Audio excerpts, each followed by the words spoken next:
After fierce battles at Bogotychów and Aktyrka, the front line was moved by the mighty September offensive flow to the grey Dnieper. Hitler's command staked on the Dnieper and the eastern rampart being built along it, which was ordered to be defended at any cost.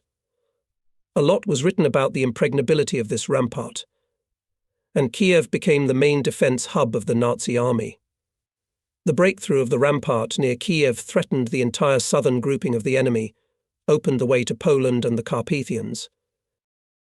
Our Voronezh front, renamed the First Ukrainian Front, had to force the Dnieper and seize a bridgehead on the right bank for further offensive. The liberation of the capital of Ukraine, Kiev, was not only of great military, but also of great political importance, and the front command began to take measures to preserve the city from destruction. The 207th Battalion was stopped in Krasilovka. Here we received the task to prepare for demining Kiev. A large amount of explosives was to be extracted from the buildings and structures of the 1,000-year-old city in order not to allow to distort what could still be preserved. We studied the plans of the city and its descriptions. We practiced finding time mines. We trained miners in defusing surprises. But the liberation of Kiev was somewhat delayed, and we were taken out of combat training. It was not possible to cross the Dnieper from the start. The offensive of the 3rd Guards Tank Army from the captured south of Kiev Bukrin bridgehead was not successful, and the troops were preparing to strike the main blow from the Lutezh bridgehead, north of Kiev. The Lutezhsky bridgehead was captured by the 240th Rifle Division of the 38th Army by October 7, 1943. Here there were heavy, unequal battles with Hitlerites. It was urgent to transfer tanks and artillery to the bridgehead, without which the infantry was suffocating.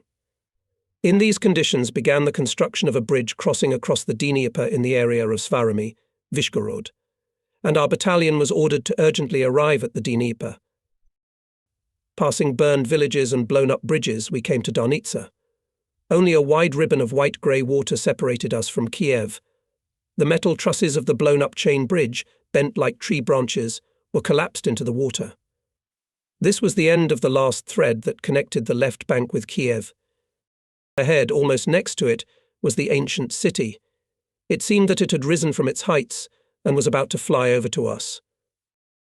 The unique silhouettes of churches and bell towers of Kiev-Pecharsk-Lavra were sometimes covered by the smoke of fires.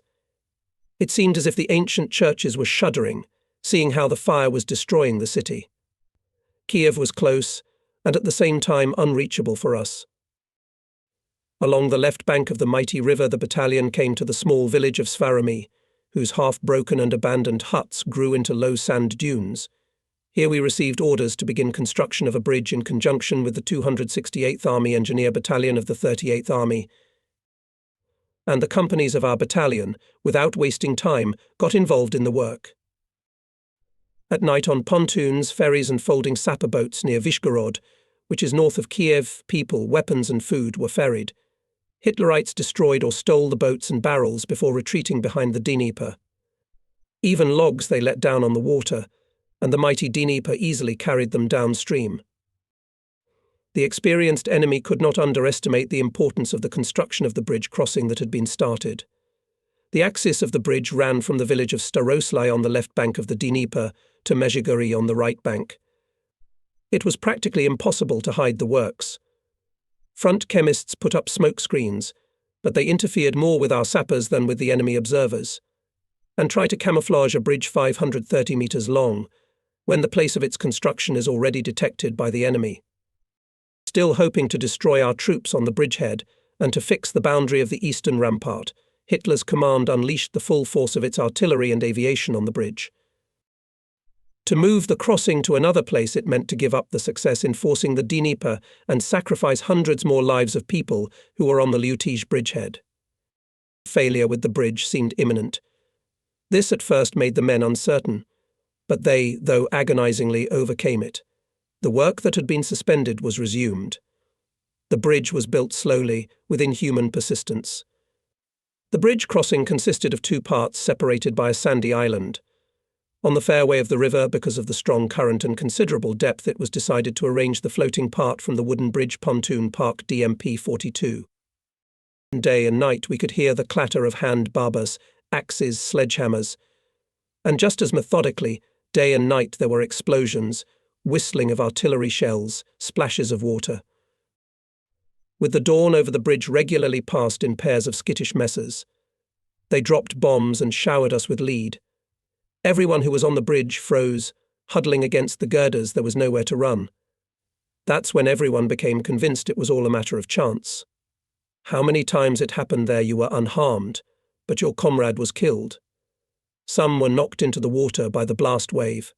Others jumped themselves. And in October the waters of the Dnieper are so cold.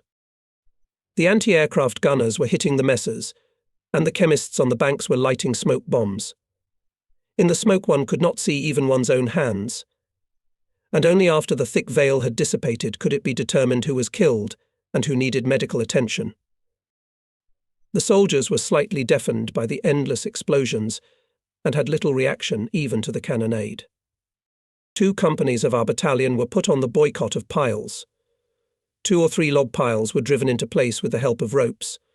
A strong current pushed the piles out of the water. Again and again this operation was repeated. Wet with sweat, in the freezing wind, the teams changed every 10 minutes. The 3rd company served on the bridge piles and runs. More than once soldiers fell on the slippery runs under the weight of huge logs, and the bridge slowly but persistently grew. On the left and right banks of the bridge, slanty trestles were thrusting towards each other. Minutes turned into hours. Days were replaced by nights, but neither hours nor calendar were the measure of time at that period. It was defined by meters and meters, which were not enough to close the ribbon of the bridge. On the 3rd or 4th day of construction, the situation heated up to the limit. Our command pulled up significant forces of anti-aircraft artillery and aviation to cover the bridge crossing. But the fascists in turn intensified fire raids and bombing. Through the rumble of explosions on the bridge was heard and the rumble of tanks, accumulated nearby in anticipation of the crossing. The river was boiling with red-hot metal falling into it. That's when the words came to mind: Riv T stom Dnieper wide. In this groan and roar of battle, a skinny officer, who spoke quietly and calmly, looked unusual. It was the commander of the 268th Army Engineer Battalion, Captain Irakli Nikolaevich Tsitsishvili. When our battalion came to him for reinforcement, he long thought over the scheme, how best to use the companies. Then, apologizing for the hectic working conditions, he differentiated the tasks of the battalions. Captain did not look at all like a combat commander who found himself in the center of major military events. His oval, pale face with a thin, chiseled nose and narrow black moustache illuminated a faint smile. He spoke with emphasized politeness even in moments of bombing. Being an architect by training, Tsitsishvili easily drew schemes showing the bridge's construction and the order of deployment of units. These sheets from a notebook were written orders to carry out the work. Approaching commanders of formations and units, grumbling, demanded to speed up the readiness of the crossing. Combat calmly parried their claims, and only more and more pale at this. If the attack continued, Tsitsishvili discreetly said, "Excuse me, I have to go to the bridge," and walked towards the explosions of shells fleeing from the just, but unrealizable at that moment demands of the army commanders. The bridge trestle, reinforced with side piles braces, was finally finished. The floating part made of wooden pontoons was hardly brought into the bridge line. Chief of Engineers of the 38th Army, elderly General N.N. Krizanov, allowed to start test loading. Passed the first loaded car, the second, the third. Then the load increased, let a car with an artillery system, Sao-76, finally a T-34 tank. Tsitsishvili conducted surveillance under the bridge. The captain heard how the bridge creaked, saw how slowly lowered the marks on the piles that went into the ground under the ever-increasing load. Then the draught paused, and our battalion continued to strengthen the supports with struts and braces. And here came the long-awaited moment. The continuous spring of troop columns began to unwind. In the intervals between cars and tanks were soldiers. Parts were rushing to the crossing. And the commandant of the crossing, Captain Tsitsishvili, was already at the dugout on the left bank. He asked us to help the brig to catch logs in the river that could damage the bridge. The captain listened silently to the excited commanders of the units, who were in a hurry to cross the Dnieper as soon as possible, and when his interlocutors ran out of potent arguments, calmly replied, "I can't. There is a schedule of crossing." 24 hours had already passed. Endless columns of tanks, cars, people continued to move along the humpbacked, snake-shaped bridge under fire. General Krisanov arrived again. He congratulated Titsishvili with the title of Hero of the Soviet Union. The high award was deserved. In the hell that reigned on the Dnieper, it was the firmness of Captain Titsishvili and his clear leadership ensured the fulfillment of the seemingly impossible. When Mysyakov, on behalf of our battalion, congratulated Irakli Nikolaevich with the title of Hero, and his officers and soldiers with orders, Tishvili was not on a joke embarrassed. "What are you? After all, they were all together. Your awards will probably come later." Almost a year later, when our unit was already in Poland, we learned that the Army Engineering Battalion was suddenly attacked by German tanks near the town of Sanok, suffered heavy losses, and was surrounded. By December 1944, the front line was levelled, the Engineering Battalion was joined with the Army units, and the wounded commander Tsitsishvili was sent to the hospital. Today, Irakli Nikolaevich is a doctor of architecture, professor, head of the department of the Georgian Polytechnic Institute. We entered the Pravoberezhye River in the days when the patch was turning into a large Lutizhesh bridgehead. The 3rd Guards Tank Army of General P.S. Rybolko was concentrating here, secretly transferred from the Bukrinsky bridgehead. Near Vyshgorod there were undefended German minefields. In front of them lay a flat piece of terrain, still strewn with corpses. This pre-bridge fortification then turned into an operational bridgehead. At a high price we got it. At the newly built bridge, at the adjustment points, in the army newspapers, in the leaflets of the political department, everywhere were written in those days 2 words: "Give Kiev." Units and formations continued to pour into the bridgehead. Squeezing the enemy, they dissipated on the terrain. There was an accumulation of troops for the decisive rush to Kiev. The commander of the front, Army General Dnieper, Vatutin, visited the Lutizhesh bridgehead. This further raised the morale of the troops. There were 25 to 30 kilometers to Kiev when the tanks of General Rybolko were introduced. The tanks did not stop moving even at night. Their lighted headlights and howling sirens terrified the enemy. One by one, the defensive barriers of the German troops crumbled on the way of the tankers. Bypassing the enemy from the west, the Soviet tankers cut the highway Kiev-Zhytomyr near Svyatoshino. By the end of November 5, 1943, the units of the 38th Army reached the outskirts of the Ukrainian capital. On the night of November 6, street battles continued. Tankers of the 5th Guards Tank Corps broke through to the center of the city. Hitlerites, fearing encirclement, hastily left Kiev. With dawn after tanks on Kirinevka, the cars of our battalion stopped. We were on the northern outskirts of Kiev. In front of me lay a lovely city of century-old chestnuts and pyramidal poplars, and the great unfulfilled plans of my captivating youth. Kirinevka was razed to the ground, and as if personifying my native Kiev, the first person who met and embraced us here was a decrepit, wounded old man. Looking at him, I experienced an almost physical pain. Taking the scouts with us, we rushed on a trophy amphibian to Pechursk. The streets of the city were deserted. Old neglected houses of Podol, illuminated by fires, battered funicular flashed quickly. Abandoned cars could be seen on the Vladimirsky descent. The famous Kreshchatyk was marked only by piles of bricks. The ruins were covered with wilted grasses, and somewhere even with small bushes. Making our way along the narrow, winding road, pierced among the collapsed buildings, we came to the steep rise of Institutskaya Street. On the right, the huge house of Baron Ginsburg, once considered the largest in the city, was burning down. And again ruins and fires. At the corner of Engels and Karl Liebknecht streets, an old 2-story wooden house was miraculously preserved. In my childhood years, it was a private grocery store. in which hung a poster credit spoils relationships. And on the counter was a thick book, where they recorded the names of customers who took food on credit. As a boy, I entered this shop with trepidation, not knowing whether they would let me borrow money again. And now this miserable little house survived, while large and beautiful buildings were destroyed. However, it happens not only with buildings, but also with people. At the descent to Bessarabka, at 36, Libnata Street, all 6 floors of the beautiful house, where my childhood passed, were burning. Greedily inhaling the air mixed with cinders, I looked for a long time at the huge shield with Hitler's portrait standing next to it. 2 long years Kiev was under the heel of the occupants, but it was a whole epoch. Those 777 days were so terrible.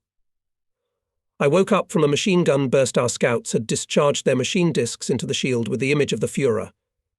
Opposite, in the back alley of the house, a female figure flashed and rushed towards us with a cry of "Dear ones." I looked and could not believe my eyes, the first person we met in the Pechursk district, and such a familiar face. I recognized in the Kiev woman the daughter of the janitor of our house, Nedzvensky, and immediately I heard that her son was taken away by the Nazis. For this woman, joy and grief were intertwined. While we were tearing down the orders of the German military commandant of Kiev, people with bags and carts appeared in the streets of Pechursk district. These were the townspeople who had been ordered to leave Kiev at the end of October and were returning to their homes and their ashes. On November 7th, we were summoned to the head of the engineering troops of the front, Major General Yuri Vyakoslavovich Bordzilovsky, who temporarily settled in an empty apartment of a surviving apartment building, not far from the Kiev arsenal. The dense, tall, slightly stooped general rose from the table and stepped towards us. Congratulations on a double holiday, the holiday of the Great October Revolution and the liberation of Kiev, interrupted Bordzilovsky report of the combatant, and get right down to business. Unfold the plan. It is necessary to clarify your tasks. The general emphasized not to notice our clumsy haste. 207th Battalion will demine the area where the government offices are located. I will not explain how responsible such a task. I've just come from a member of the War Council. He wants to ensure the safety of the population and the troops. I specify the boundaries of the area of demining battalion, the Dnieper River, Kreshchatik, Krasnomiskaya, Station Kiev, First Commodity, the River Libid. The buildings of the Supreme Soviet and Sovnarkom of Ukraine, Arsenal, Pontoon Barracks, military schools named after Kamenev, and communications, Kiev, Pechursk, Lavra, require special attention. The chief of engineers broke away from the map and took a long look at Mysyakov and me, as if he wanted to make sure that we understood every word he said. According to the guerrillas and agent intelligence, the most important facilities were being prepared by the enemy to explode. It is not known what the Nazis had time to do. The main thing is to detect time mines. The so-called infernal machines must be neutralized. I recommend to involve the population to collect the necessary information. Your battalion is attached to company of mine detecting dogs from the 27th Battalion and electrical company from the Battalion of Electric Barriers. Asking if there were any questions, the general instructed us in detail about security measures, and when we began to say goodbye, he exclaimed fervently, "Try to save both people and buildings. After all, this is Kiev." The head of engineering troops of the front visited us in the battalion on the Don and Kursk Bulge. "How do you live, miners?" he used to ask. "Do you know that the Germans use TMI-type mines with bottom fuses? It should be taken into account. It is not excluded the possibility of setting mines for non-retrievability." The general periodically gathered the commanders to make a review of new means of obstruction and methods of mines of the enemy. He concluded the conversation with a reminder that each of us can make cats, and that a hook with a rope is not a complicated but useful technique. In our battalion, Yuri Vyakoslavovich usually stayed for lunch. "Not to have lunch means to offend people," he said. "But I will eat only from the common pot. I'll see, by the way, what you feed your workers." When the commander of the 23rd Infantry Corps, on the basis of an erroneous report of tankers, ordered to remove from command and put on trial the commander of the engineering mine company M. Krichevsky, General Bordzilovsky urgently arrived in the battalion. He came specially because of Captain Khrushchevsky. Colonel Krasnov reported. The question of principle he summarized. He listened to the details of the case. After all, we are talking about the fate of the company commander. And not only that. The organization of interaction between the branches of troops is even more important problem. The general talked to the commander, and he agreed to cancel his order. Captain Khrushchevsky transferred as company commander in the front construction battalion. Nachinj of our front had a great charm. From him it was possible to learn and engineering art, and principle, and care about subordinates. Demining Pechursk district of the city battalion was engaged from the start.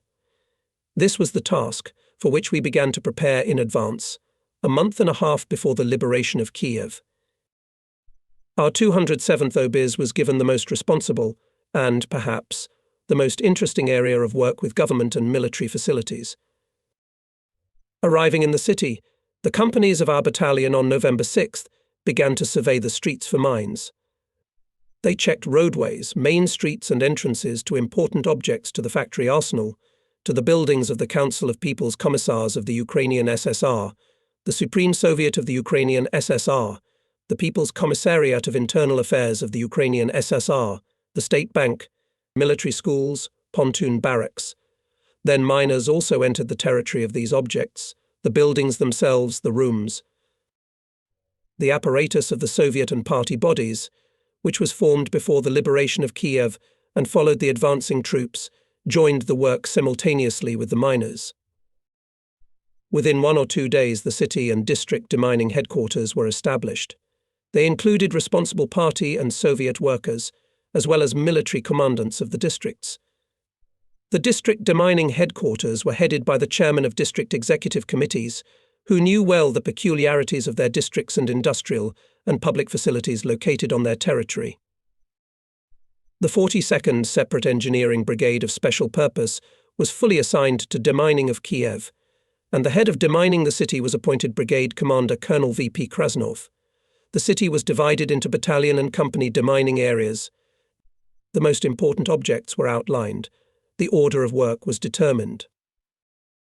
When Mysyakov and I arrived at the brigade headquarters, located at Prorezhna Street, Colonel Krasnov, coughing, said, "Well, brothers sappers, we are back in Kiev.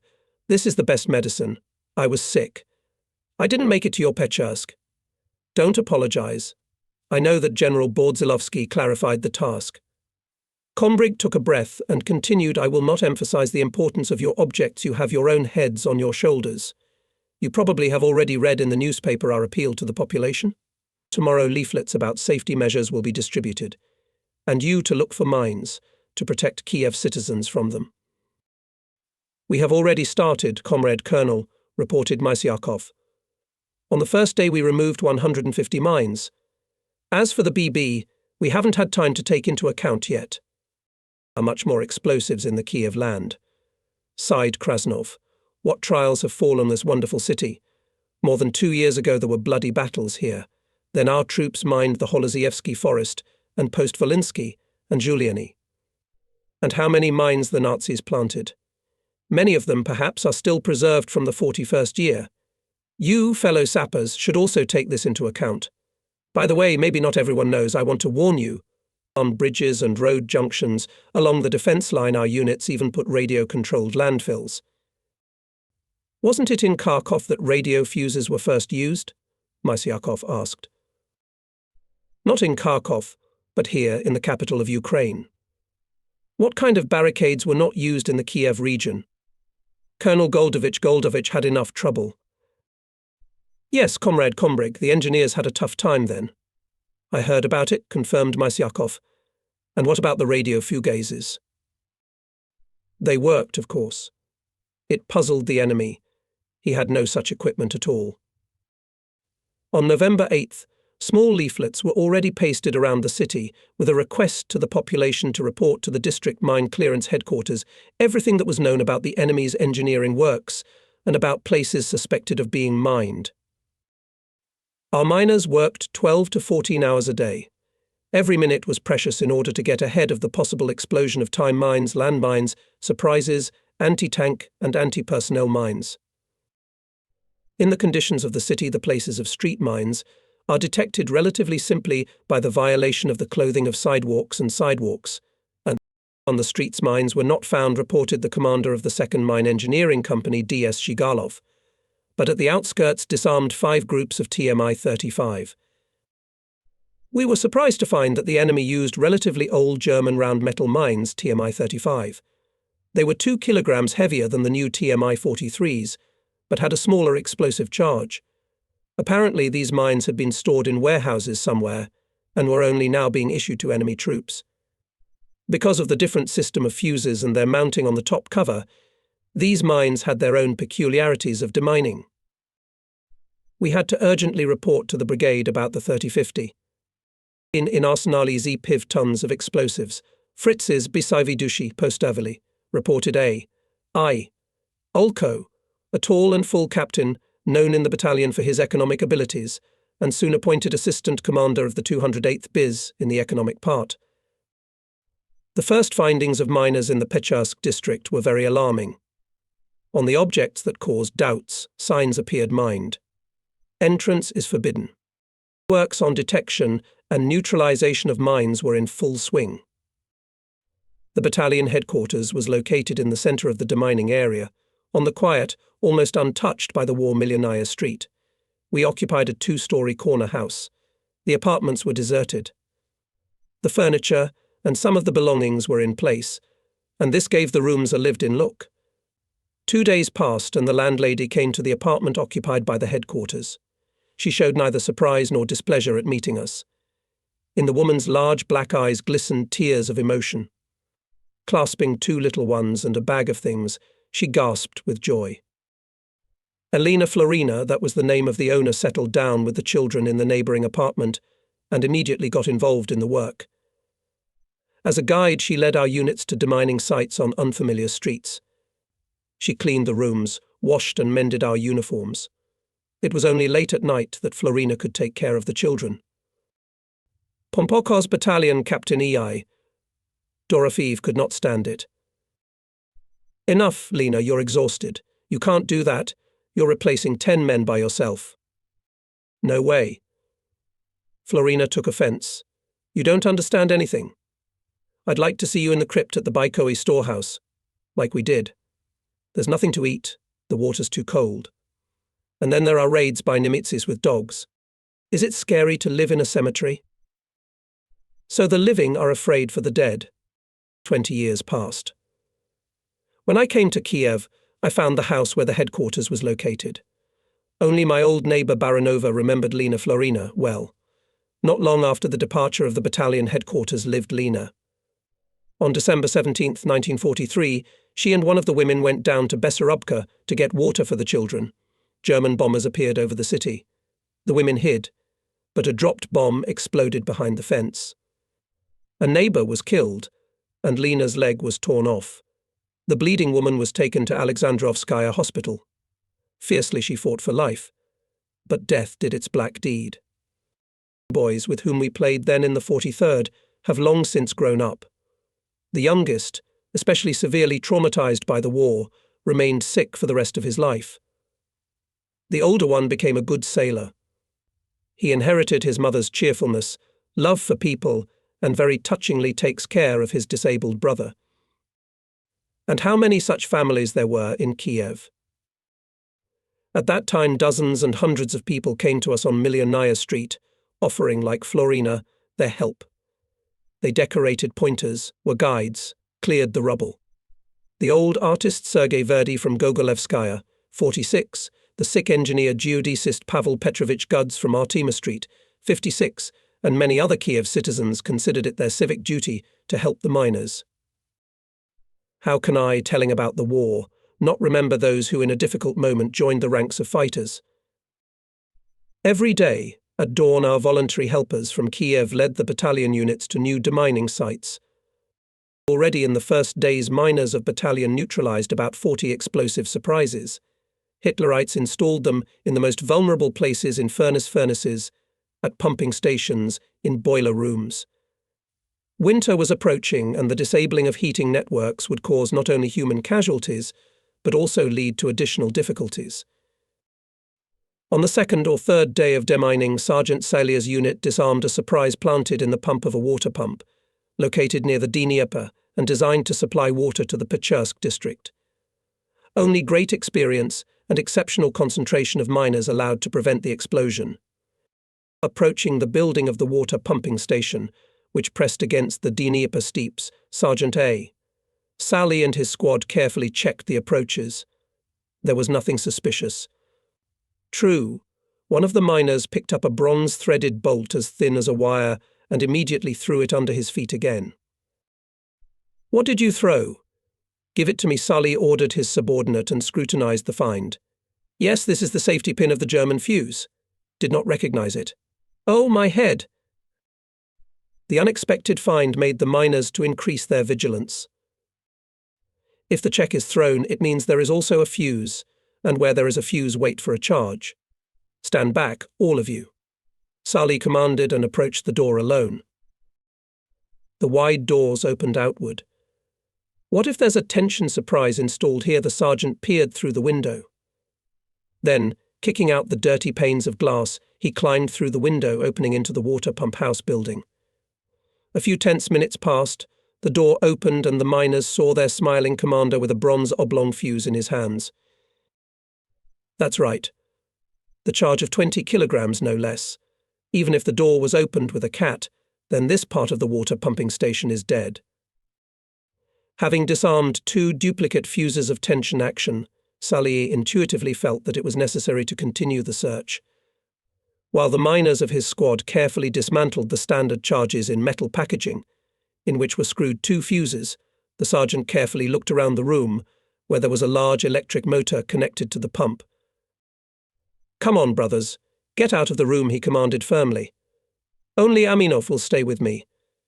There's a thread in the motor, and a piece of grey material sticking out of the pump blades. It's suspicious. Maybe it's from the uniform of a German mineral." Sergeant A. Sully and Private N. Aminov soon noticed the wires which were attached to the fuse caps screwed into the explosives. When the pump was started, an explosion should have occurred. So the miners saved the lives of dozens of people and kept the water pump from exploding. But they themselves, unfortunately, did not live long. Senior Sergeant Sully on the outskirts of Lvov was hit by a machine gun line, and 6 months later the same fate befell the skinny tall Red Army soldier Aminov. Both experienced miners died not during demining, but in open combat with the enemy. Another surprise, laid in the boiler room of the Military School of Communications, disarmed mines Sergeant N. Largin. In this building with thick brick walls was once the Military Engineering School, the same school which as part of the first graduation of cadets in 1922 graduated from our Nachinj front Y. V. Bordzilovsky. During the inspection of the building, the miners noticed a part of the explosive package thrown near the boiler room. "Look out, guys, keep your eyes open. Fritz might have done something here," Largin warned his men. There was no surprise at the door. However, the sergeant did not calm down and continued to inspect the boiler room. Only after examining the boiler, he noticed a thin wire. Having bitten it with wire cutters, Largin opened the furnace. Probably the charge is hidden in the coal. Slowly and carefully he removed the coal piece by piece, until a 3-kilogram standard German charge in a metal package appeared. Wiping away the sweat that came from the exertion, the sergeant put a tube over the firing pin and inserted a safety pin, one of those that minesmen wear at their belts. Now it was possible to unscrew the fuse from the charge socket. What a bunch of wise guys, Largin sighed. I don't know what else they could have done with the duplication. And the sergeant began to rake the coal under the charge again. Experience did not fail Largin. Under the 3-kilogram charge he found another wire, which went deep into the coal. Only after disarming the second charge, connected by a flexible wire to the bottom fuse, the sergeant was able to confidently remove the charges from the furnace. Thus another difficult surprise was disarmed. In one of the cool November evenings, The duty officer reported that two elderly men came and asked to listen to them. Worried and interrupting each other, the old men told about a secret warehouse of explosives, which was located in a cave on the right bank of the Dnieper steeps near Uskold's grave. Together with the platoon on duty, we went by truck to the specified place. Uskold's grave. According to legend, the Kiev Prince Uskold was buried here together with his brother Dnieper. The brothers were killed in 882 by Prince Oleg, who accused them of usurping power in Kiev. This legendary place is located on the picturesque slopes of the Dnieper. Centuries have passed. The cemetery of the Kiev nobility gradually grew near Uskold's grave. It spread far down the slopes. As a boy, I often visited the cemetery, knew every path, every single crypt. On the ledges of the Pridnaprovsky steeps you feel as if floating in the air. Down below, the Dnieper River is leisurely winding its way. Its channels and streams cut the lowland stretching to the horizon. It is breathtaking to see the vast expanse that opens up to the eye. The last time I was in those places was 10 years before the war, before I left Kiev, and when among the thin trees I saw the cemetery area, at the first moment I could not believe my eyes, it had changed so unrecognizably. I could not see the tomb and monuments familiar from my childhood. On semicircular terraces, descending steps lined up rows of grey granite slabs, on which were carved Hitler's iron crosses and tombstone inscriptions in German. In the centre, at the rotunda with a classical colonnade, which replaced the old church, stood a tall granite obelisk. A large bust was mounted on it. The bronze head in a German helmet with horns looked haughtily toward the Dnieper. Eyes were symbolically directed to the east. Around the obelisk one could see large mass graves. Everything here was done well, thoroughly, with the expectation for centuries. But this monument did not last long. Soon after the liberation of Kiev, all traces that reminded of the temporary rule of fascist invaders in the city were erased from the native Kiev land forever. After liquidation of the secret warehouse of explosives on Uskold's grave, the miners of the battalion repeatedly travelled at the call of citizens to check places suspicious of explosions. But the main task of the battalion remained the search for time mines that could threaten the lives of Kiev citizens, as well as the existence of government institutions or military and public facilities. We had no data on the presence in the German troops' radio-controlled devices for the explosion of charges at long distances. Hitler's army, advanced at that time, really did not have them. But we had samples of German secret closures for time mines. These were 21-hour and 32-hour electrochemical devices. And we persistently searched for them. According to intelligence, the most probable was considered the use of clockwork mechanism. As the most accurate and reliable after all, the Nazis still dreamed of retaking Kiev. Clock lock for time mines J. Feder 504 represented a plastic cylindrical case, in the widened part of which there was a clock mechanism. The side window housed discs for setting the closure for a given deceleration time. There were explanations on the discs, according to which the scale with red divisions showed for how many days, and with black ones for how many hours deceleration of explosion was set. The position of the cover and the upper part of the closure body with white and red triangles allowed to determine the degree of combat readiness of the delayed action mine. We with as Cherkashin held special classes on the study of this Fedor, as some officers and sergeants of the battalion jokingly called the clock lock. Let it be Fedor, laughed Cherkashin, but just do not confuse it with combat Fedor Vasilievich. That Hitler's sappers carefully disguised the closures and charges of explosives, there was no doubt, and it demanded from miners special attention and repeated checks. The buildings of the Supreme Soviet of Ukraine and the Council of Ministers of the Ukrainian SSR, as well as other important objects, were checked most scrupulously. When we began the inspection of government buildings, it caught our eye that there was almost no furniture in the rooms. This facilitated the external inspection and listening to the walls and floors with stethoscopes and mine detectors. In some places the floors were opened. Attics and cellars were examined with special care. And the electrical company attached to the battalion checked all electrical facilities, elevators, equipment. But the basements were the most troublesome. It was easy to disguise the charges of time mines there. the explosion of such mines in the basements would be most effective for the destruction of the entire building. The next object of demining was to be the Kiev Pecharsk Lavra, the very name of which smelled of antiquity and mystery. Thick fortress walls, erected 9 centuries ago, did not protect the Lavra from the fiery breath of war. Above the main entrance, the peeling and splintered Trinity Church caught the eye. On the large stone slabs, erased by the feet of many generations of believers, we passed into the courtyard of the Lavra. There was not a soul there. Logs, iron from the roof, stone, broken bricks were lying around. In the centre of the square of the upper Lavra, we could see piles of stone blocks and debris. These were the remains of the famous Assumption Cathedral. The back right corner of the cathedral remained intact. The corner tower, with a dome and a column with a dangerously overhanging part of the vault, resembled a tombstone over the ruins of the cathedral. The roofs of all the buildings were destroyed.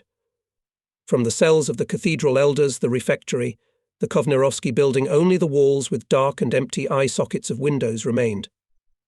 Only the main bell tower, black from the fire and mottled with splinters, proudly pointed upward its almost 100-metre hulk. The laurel has been standing for a long time. Many things have seen its walls. How many times destroyed them? But each time the laurel rose from the ruins.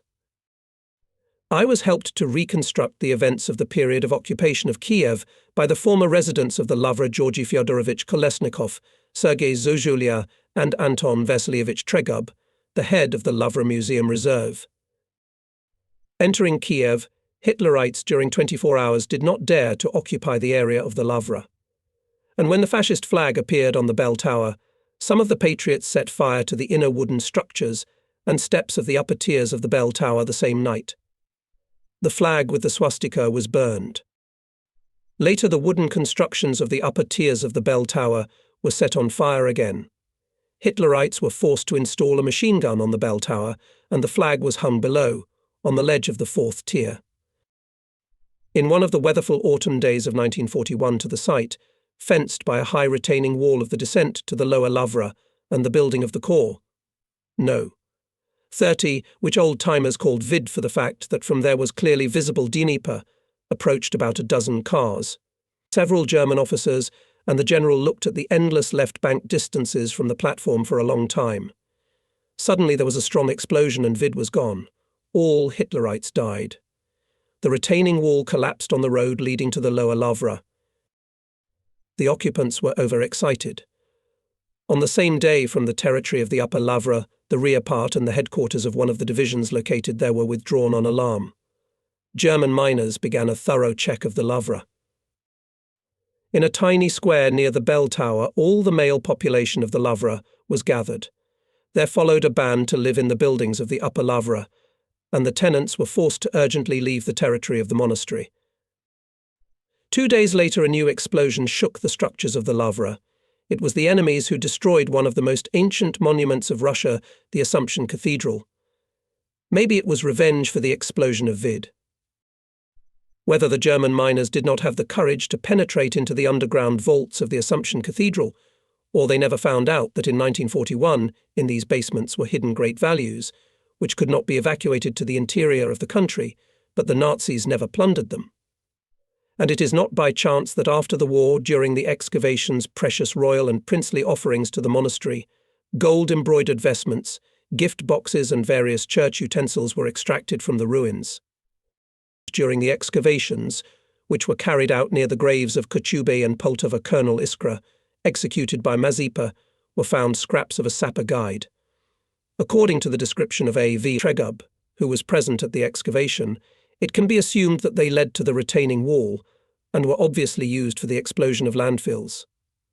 Perhaps this was the secret of the explosion of Vid. When the blown-up retaining wall was restored, a German car with Hitlerites' corpses was found under the debris. Not far away they found the remains of a Soviet soldier. Maybe it was a miner who made the explosion? This question will probably remain unanswered. Only one thing is clear: it was another of those unknown heroes of war, which our country is so rich in. Are there mines in the catacombs of the Lavra? We had to check that too. leaving a unit of miners to examine the place where Wide used to be and the nearby 2-story building No. 30 with a mysterious 4-story underground part of the building, we moved towards the lower lavra. A figure in a black cassock flashed and disappeared under the curved retaining arches that spanned from the Kovnarovsky building to the site of the vid and miraculously survived the explosion. We went down the steep cobbled road and went around the rubble formed by the explosion. On the slopes of the mountain, between the thick inner fortress walls and the orchards devastated by the fall and war, a few buildings were nestled between them. A fat monk, startled by our appearance, evidently wanted to hide. But we stopped him, and he led us to a terrace on a slope near the white stone church of the Exaltation of the Holy Cross. Here we saw 3 bearded men in black cassocks with large crosses. They had evidently been warned of our coming and were waiting for the conversation to begin. Saying hello, I asked to be escorted to the most senior of them. "What can I do for you?" A tall monk with sly black eyes muttered in reply. "This is the abbot of the monastery," Father Valery said, a grey-bearded man standing nearby. We have received the task of demining the lavra. Don't worry. The Germans did not mine the lower lavra. And the caves. The caves too. Near and far? Near and far. But it's your right to be sure, he added after a pause. Father Fielant will order it. In the 500-metre underground galleries of near and far caves we were accompanied by the guardian of the caves, armless Kalainik John, and a gloomy old man monk. Candles were brought, and we descended into a wing of the Church of the Exaltation of the Holy Cross. "You can't go into the church with weapons," the old man said angrily, looking back at the acolyte. "We are not allowed without weapons," I explained without stopping. The bright light of our portable battery lanterns illuminated the winding vaulted galleries.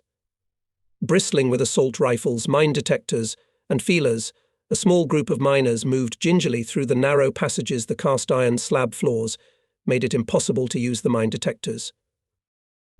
A fabulous, improbably mysterious world opened before us, the tiny underground church of the entrance, connecting galleries, ascents, descents and dead ends.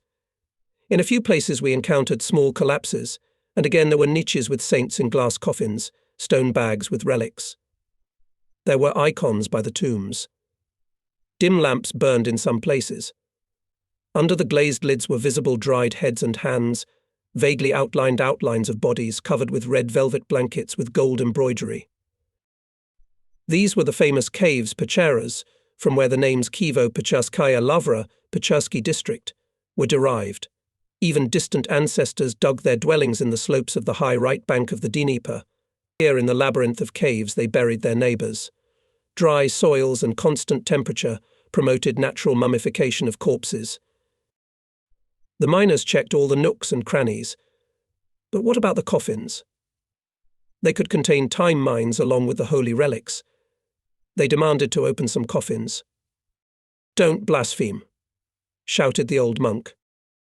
But looking at the majestically calm guardian of the caves, crossed himself and prayerfully opened 2 coffins on our instructions near the underground church of St. Varlam.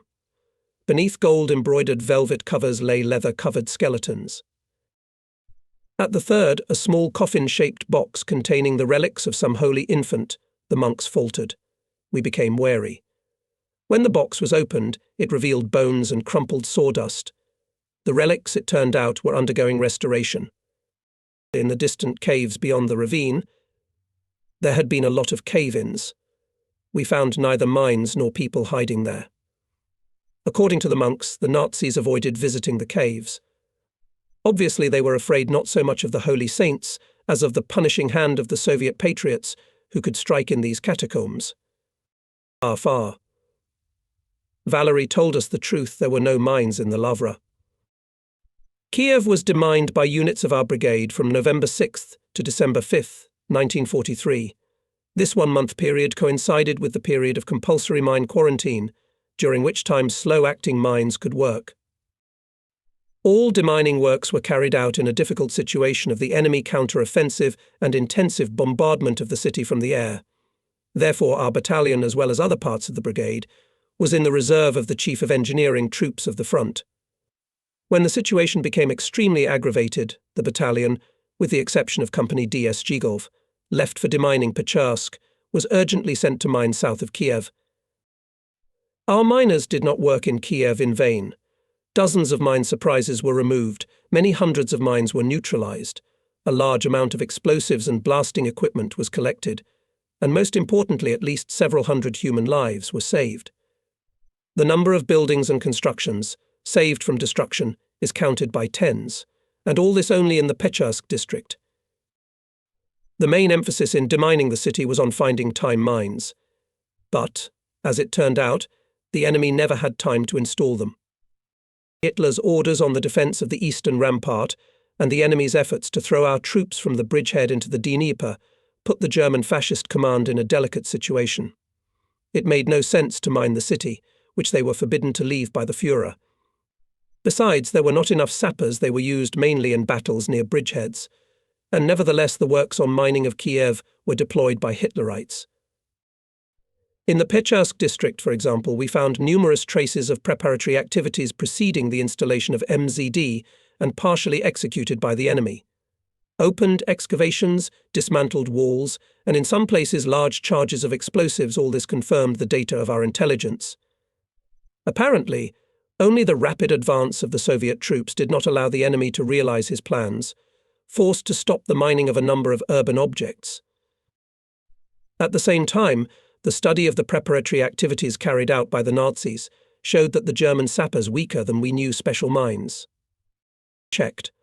No mines read hundreds of signs that appeared on the streets of the city. These words confirmed that the safety of Kiev citizens was ensured. Autumn of 1943 was not in a hurry to enter its rights. Indian summer reigned in nature, and although the roads were not dry after the past rains, clear warm days were established. The sun was peeping cheerfully into numerous roadside puddles. The urgent packet with the order about the battalion's performance took us by surprise. Work on mine clearance sites was in full swing. The soldiers found a German 21-hour clockwork, disarmed one after another several other explosive surprises. All this was alarming. And here, the order prescribed to leave on demining the Pecharsk district only one engineer mine company Zhigalov. The rest of the battalion was raised at night on alert to march to the area of mines, the front line of defense south of Kiev. The situation was once again becoming more complicated. Urgently regrouping the troops, Hitler ordered to launch a powerful counteroffensive on Kiev. The fascist generals did not give up hopes for the elimination of the Kiev bridgehead and hoped to throw our units into the Dnieper. The configuration of the bridgehead resembled a wedge, driven to a depth of 150 kilometers. And the Nazis made every effort to cut this wedge, to get to the Dnieper, and to restore on its right bank the defensive eastern rampart. To achieve this goal, 8 tank and motorized, as well as 7 infantry divisions made strong blows west of Fastov and south of Zhytomyr. The most difficult situation was created in the strip of the 38th Army, which was on the left flank of the Kiev bridgehead. Its front stretched for 200 kilometers. Between the flanks of the 23rd, 21st and 51st Rifle Corps, there were gaps not occupied by the troops. These gaps reached 14 to 16 kilometers. Stubborn counterattacks of Hitlerites on the section Fastov, Tripoli gave away their intention to cut a wedge by a blow from the south along the Dnieper. Our battalion was to cover the approaches to Kiev with mines on this line near Tripoli. There was no time. But the battalion commander had long ago learned one of the front truths: if you can't ensure the timely arrival of the battalion, appear on time yourself. While you get the task, organize interaction, and the battalion will come. Following this front commandment, the commander and I left Kiev at night on a small amphibian. At dawn on November 13th, we reached the outskirts of the village of Stary Bezrodichi by the road, which was soggy after the rains, and immediately looked for the Corps Engineer Lieutenant Colonel N. Pokuev. We arrived on time. He met us. The commander is pestering us. Where are the miners? We have no forces. All hope for mines. Where are the companies? Company convoys with Captain Barabashov are still in Kiev. They'll arrive by noon. So there's an elderberry in the garden, but there's an uncle in Kiev? Lieutenant Colonel flared up. I wonder what our commander will say about it. And Pokoev led us to a large wooden house, formerly a school or a village council, which housed the headquarters of the Corps. The 8th Guards Tank Corps was commanded by a young-looking Lieutenant General A.F. Popov. That's how you are, Major Mysyakov. With a smile on his tired face, he interrupted the combatant's report. We are waiting. We are very much waiting. I'm just gathering the commanders. Sit down. The commander and I sat down, and the general again leaned over the map, listening to the report of the intelligence officer. When everyone gathered and unfolded the maps, the Corps commander, fighting shortness of breath, began leisurely. The situation is complicated. From the south comes up to 2 German corps. In front of us, presumably the 24th TC. His divisions are already beaten by the Soviets, but up to 100 tanks they will gain. What about us? If we ask the commanders, they'll tell us 6 or 8 of them. And the commanders' tanks. All in all, there are 3 dozen in the corps. And behind us is Kiev, Ukraine's capital. I'll tell you straight, I'm not going to withdraw. Listen to the order. Bending over the map again, General Popov began to set combat tasks for the brigades, then came to the engineering support. Our salvation now is in anti-tank fire and mines. Artillery behind the minefields to put on direct fire. The mines along the Stugna River will be carried out by an attached battalion. Combat, how many mines do you have? 300 anti-tank, reported Mysyakov. 300. Are you here for a wedding? It is supposed, Comrade General, to carry exactly that many in the reserve. Why 300? There is such an order, Comrade General. Ooh, paper souls. You can't stop tigers and panthers with orders. I'll deal with you, engineers. The Corps commander took a breath and threateningly said, provide me with 3,000 mines. Tomorrow. After setting the tasks, Mysyakov approached the heavy-breathing Comcorps. Permission to report. Chief of Staff will go to Vyshgorod for mines, and I'll conduct reconnaissance and set tasks for the companies. Agreed. But we must have mines. What else? Can't we add another 24 hours and get some more vehicles? What 24 hours?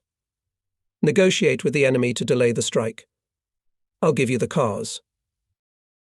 The drivers of the cars assigned to the battalion had already started their engines when a panting liaison officer told me that the general was calling me.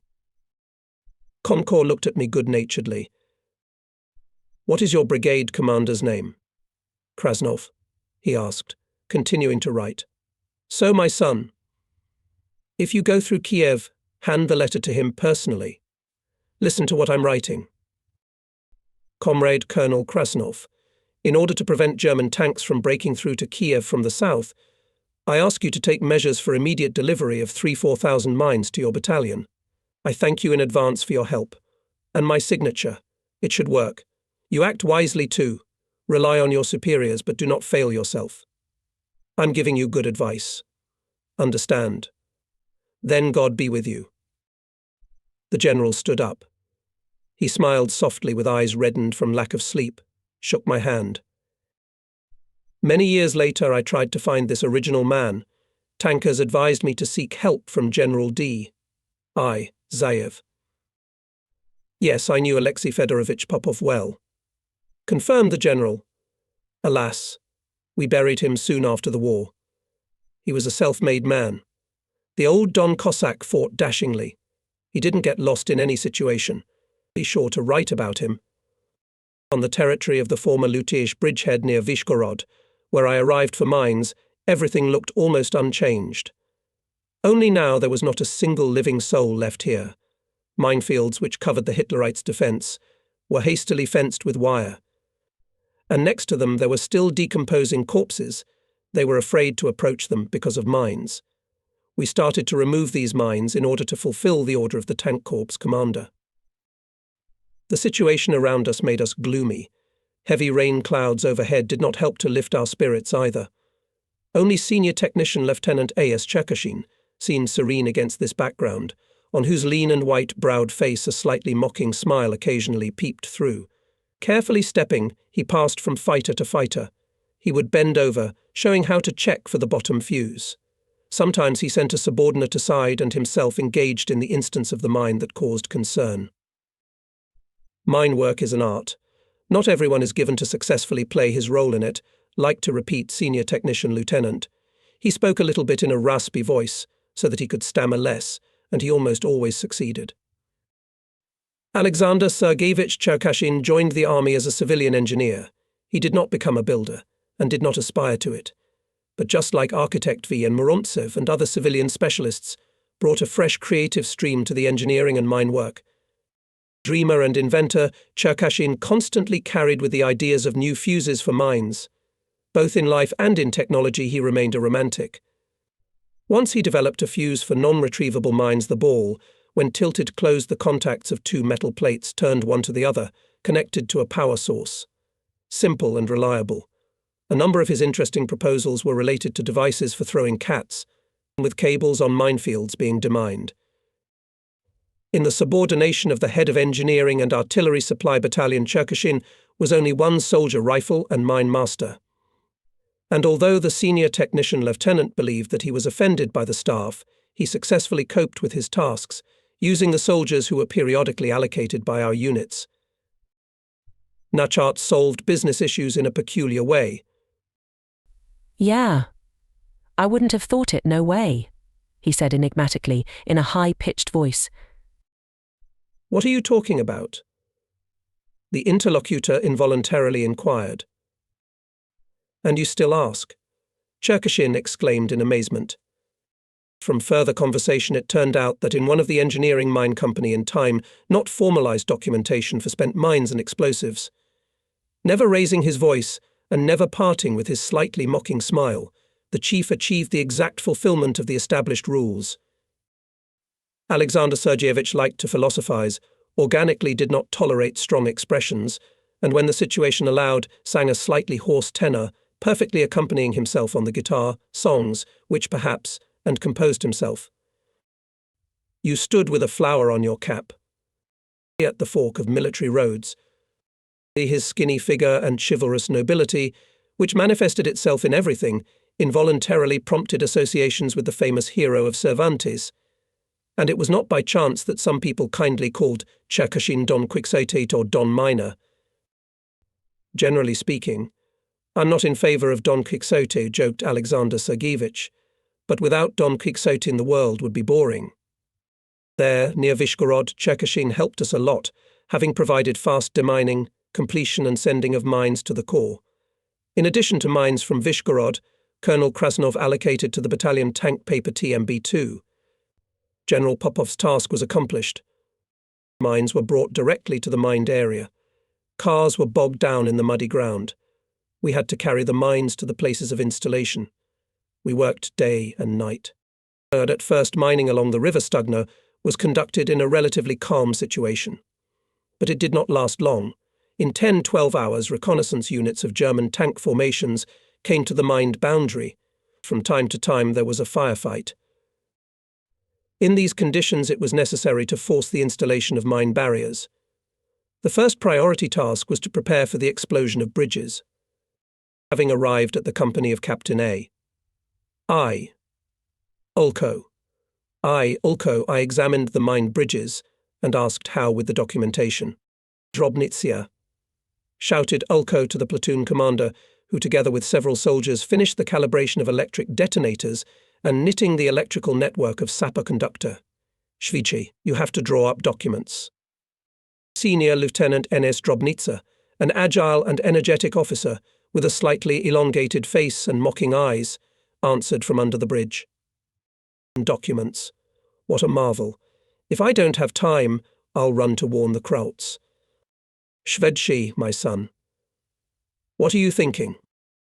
I'll tell the Tigers to wait, since we haven't finalized the scheme yet. As soon as Drobnitsa finished his joking tirade, we heard the familiar rumble of approaching German tanks. Ulko and I ran under the bridge and helped to suspend the electric blast net. Then we moved to a lone artillery battery and took shelter in a trench filled with water. Under the cover of the guns, not so whiny under the spoon, Drobnitsa stayed at the bomber station. The artillerymen opened fire. Armor-piercing 76mm shells flew. They were whistling, encouraging us, see courage, see courage. Why is Drobnitsa pulling? I was worried. The phlegmatic Captain Ulko fidgeted and muttered in reply. So it's Drobnitsa. Bisiv son. The enemy tanks slowed down, sent a few shells at the battery and the bridge, and then began to retreat to the woods. After getting out of the trench, we approached Drobnitsa. What, the net was out of order? Everything is in order, he answered cheerfully. I was just waiting for them to get close. Several more tense hours passed. Corps engineer Lieutenant Colonel Pokuev arrived in the area of mining. He was visibly nervous. How are things? General Popov is throwing lightning bolts. How are the mines? I reported that 1,120 mines have already been put on alert, that 10 bridges are prepared for explosion, that the mining continues. Look at the documentation. It's a race. A race, of course, and the forms should be in full form. Pokuev's demand was not unexpected. We ourselves have long ago realized from our own experience what is the importance of documentation when we have to search the terrain installed by us or other units of their own mines. Fixing a minefield and drawing up documentation that can be used to determine its boundaries and, if necessary, to carry out demining is not an easy thing to do. Reconnaissance of areas where minefields were to be laid was usually carried out in the daylight. However, when in contact with the enemy from the trenches or other shelters, landmarks on the ground were poorly visible, even in daylight. When setting a minefield at night, its boundaries were often shifted, the order of the mines was violated. This made subsequent demining very difficult. Still, some commanders underestimated the importance of documents for mine detonation barriers. It's war, and here we have paper bureaucracy. For such an attitude to the case often had to pay dearly. I would like to note that, as a rule, a lot of attention was paid to documentation in engineering units, and the fact that the Corps engineer, despite the complexity of the situation, reminded about the rules of filling out the forms and even began to look through them, was in the order of things. Lieutenant Colonel Pokuev was torn away from checking the documentation by the noise of newly approaching tanks. Take down the minefield fences, he commanded. Soon from the ravine, not far from us, came out of the tiger. Another iron kraut. Maybe a reconnaissance, suggested Korinj. There were several of our tanks buried in the ground in this area. It was a reliable cover, and ahead of the minefield, about a kilometre, was set a group of mines, blocking the country road and roadsides. Such groups of mines we sometimes called signal mines. Unaware of these mines, the German tankers brought their vehicles onto the road. There was an explosion. The front tiger, turning around, stopped. Our tank guns started to talk. It quickly became dark, and though in the darkness the enemy tankers managed to evacuate the hit tiger, the main goal was achieved. The mine barrier helped to delay the German tanks. The next day came the order to withdraw the 8th Guards Tank Corps for reforming behind the Dnieper. Fresh forces came to the Corps' defence strip and to the Vasilkov area.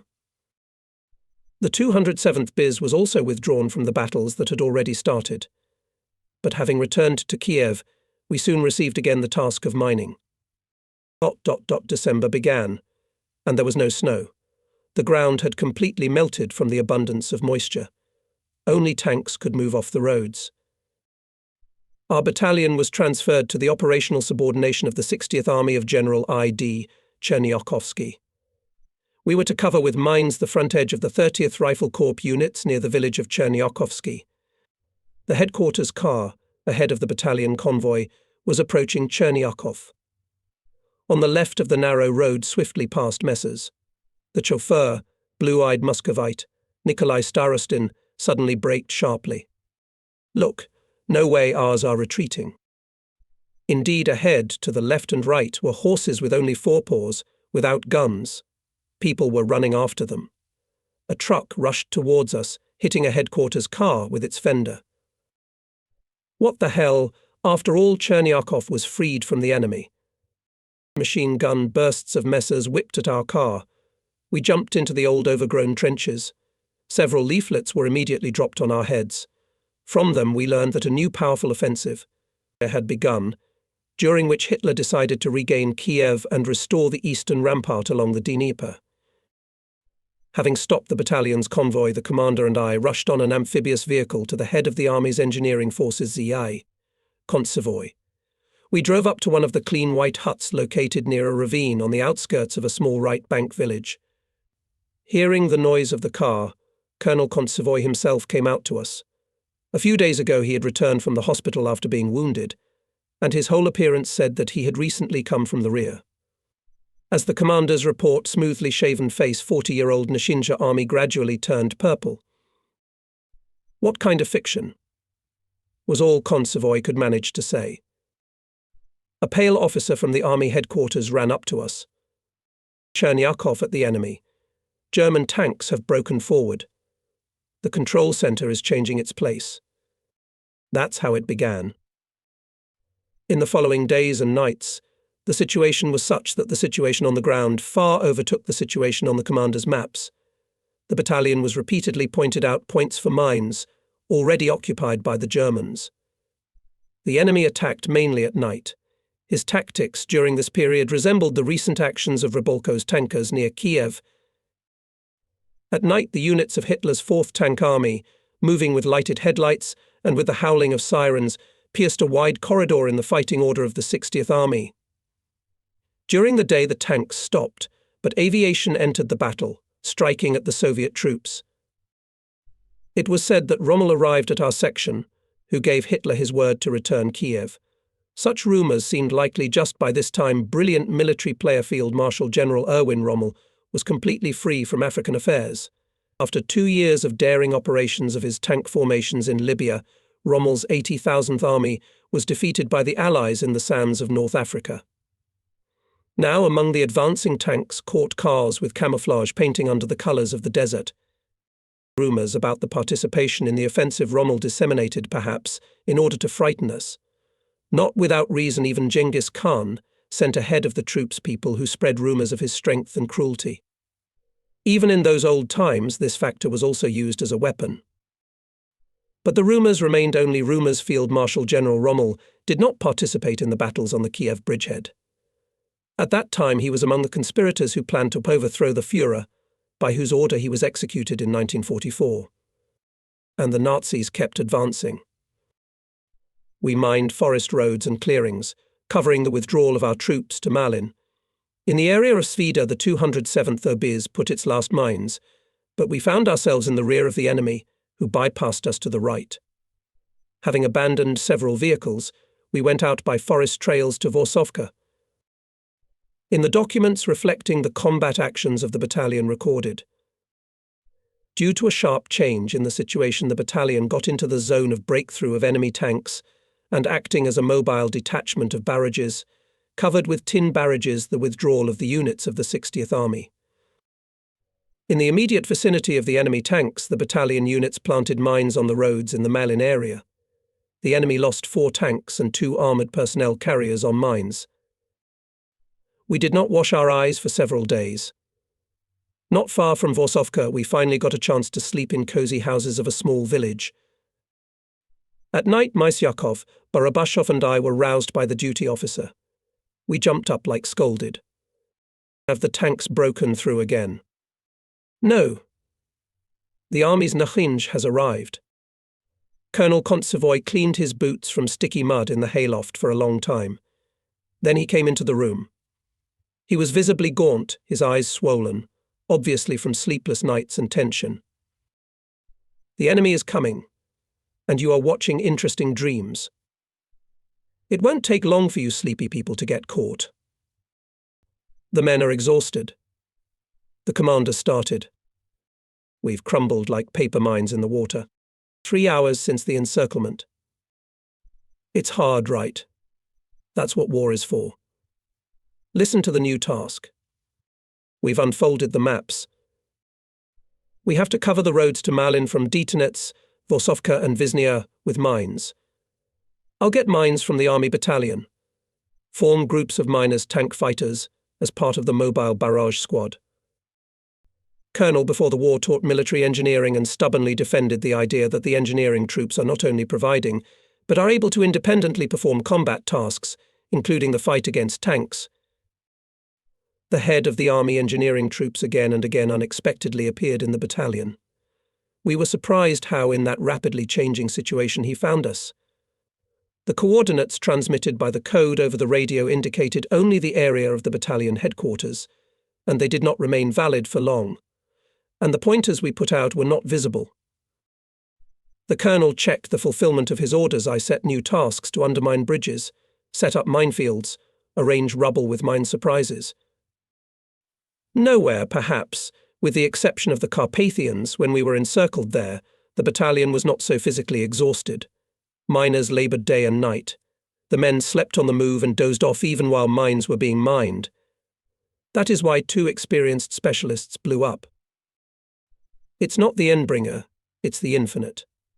There is no end to his tasks, sadly joked the miners. But everyone understood perfectly well it was not about Nakinji. The situation required him to use the attached battalion with maximum effect. Therefore the colonel could not act otherwise. More than half a year passed.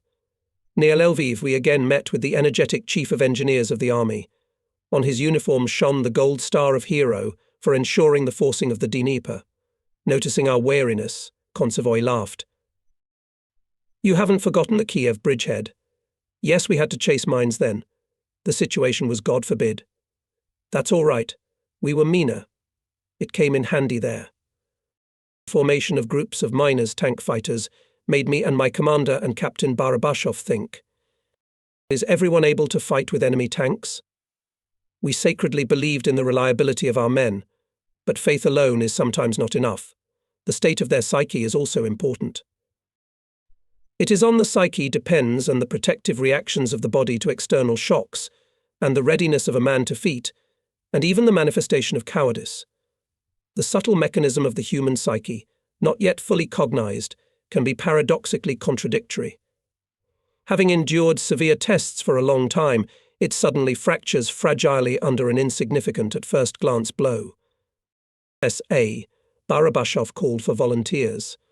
We selected people from among them. Training of miners fighters was conducted on the move. Groups were placed near forest roads, in narrow places of the most probable appearance of enemy tanks.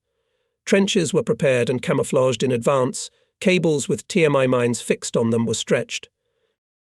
Taking into account the wooded nature of the terrain, each group scouted its own escape routes through the forest after the task was completed.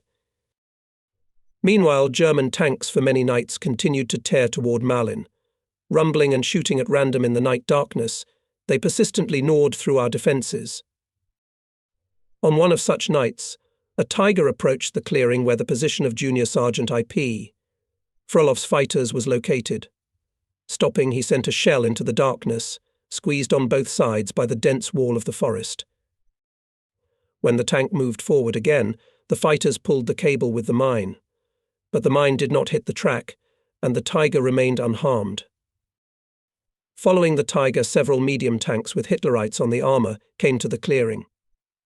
Having divided into 2 columns, the vehicles moved to the left along the winding forest road and straight along the clearing to the mines. The fighters began to pull up the mines to the rut laid by the Tiger that had passed ahead. The medium tank that followed it went rut to rut and soon equalled the trench of the miners. There was a double explosion. It was triggered one after the other 2 mines. The tank by inertia rushed forward and stopped helplessly, turning across the clearing. Several paratroopers fell to the ground. The rest of the tanks could not move forward along the narrow clearing blocked by the blown-up vehicle. The paratroopers began combing through the forest. Miners, covered by bushes, began to retreat. They found the battalion already near Malin, and Frolov reported. The tank was hit. 2 mines exploded. How can you prove it? Interrogated the commander. What is the onboard number of the tank? It was not up to the number, Comrade Major. But the fact of tank explosion was confirmed, and Junior Sergeant Frolov was awarded with the Order of Glory of the 3rd degree, which was established only a month before that case. The second group of miners, tank fighters of Sergeant A.G. Risis, acted in the area of Vizny. The guys equipped their positions near the forest road. They also managed to blow up a medium tank of Panther type, which was moving without paratroopers. And after the explosion there was a strong blow. It was the second tank with a move collided with the first. The group of Risis, after a number of adventures, got to our anti-tank battery and found the battalion. All fighters received government awards. The third group of our miners also acted successfully, but one group never returned. Meanwhile, night attacks of tanks did not stop. However, the daily advance of the enemy began to decrease day by day. Parts of the 60th Army, and with them our battalion, withdrew behind the River Arsha, a tributary of Teteriv. Here along the river boundary minefields were set. Before dawn, enemy tanks rushed to the bridges. The company of Senior Lieutenant Alexei Vasilievich Dubrovsky, whose appearance was something gypsy, was preparing for the explosion of a wooden bridge over the Arsha near Malin. "Come on, boys, hurry up," hastened the miners' company commander, shaking the tarry hair that did not fit under the cap ear. "Wait for Fritz any minute now." A strong explosion sounded from the left. In the morning haze it was visible how the segmental metal truss of the railway bridge over Arsha, about 1.5 kilometers away from us, shuddered, shrouded in a grey cloud, and cut, as if by scissors, fell into the river. It turns out that several German tanks jumped out on the railroad bed and went to the bridge. And the bridge truss was prepared for the explosion of the Army Engineering Battalion. Nachinch of the army gave the command to blow up. Half an hour later, ZA. Convoy arrived. "Is the bridge ready for the explosion?" he shouted, without getting out of the truck. "Not yet, Comrade Colonel," Dubrovsky stretched out. "So the tanks will slip through. I give you 5 minutes. If you allow me to concentrate in 2 minutes." On the upper planking of the bridge quickly laid 3 stacks of TMDB mines and stretched a sapper guide to the detonation station. But then several German tanks started to come out of the forest on the road to the bridge. Our artillery, located behind the bridge, opened fire. Sergeant A. Salih, bent down, ran along the bridge to the concentrated charges of mines. He inserted electric detonators of the main and duplicate electric explosive network into the charges. The tanks were closing in. "Explode," shouted Nashims. "Salih, I ready," worried company. "I'll blow up." It was one of those acute psychological moments which often happened in war. 2 of the charges already had electric detonators inserted, and they could be detonated immediately. But at the 3rd charge was still Sergeant Salih. If we delayed the explosion, the enemy tanks would break out on the bridge, knock down the charges, and slip to the north bank of the river. Then many people could die. If you blow up the bridge, one of the best sergeants, selflessly under fire shelling charges detonators, will die. The company commander jumped to the trench of the bomber station. Grabbing the blasting machine in his hands, he did not take his eyes off the bridge. And the tanks were already near. At that time, Sergeant Salih, having completed the task, ran to the shore on the bridge deck. At the moment when he reached the shore, Dubrovsky turned the key of the blasting machine. There was an explosion. Salih, who was not far away, only suffered a contusion. The enemy did not advance further than the river line. Our artillery and infantry, covered by mines, repelled enemy attacks on Malin. Tension immediately fell, and the battalion was removed from the subordination of the commander of the 60th Army. The German counter-offensive on Kiev began to fade. In the 20th days of December fell a lot of snow. But in the afternoon came the thaw. Regrouping of troops was going on the roads. Our battalion was operationally subordinated to the 101st Rifle Corps, which was part of the 18th Army, then commanded by General K. N. Lesilidze. The army was preparing a counterattack on the enemy, who had moved to the defence north of Zitomir Highway, and we were engaged in the second task of miners demining. That's how life is won mines, and then you neutralise your own mines. We had to make passages in minefields in the area of Rakovici, Stavishi. That's when we had to deal with our paper mines TMB2, which were dangerous when soaked. Their round body was made of pressed paper and impregnated with bitumen. In dry weather, such mines were very convenient for installation and quite reliable in operation.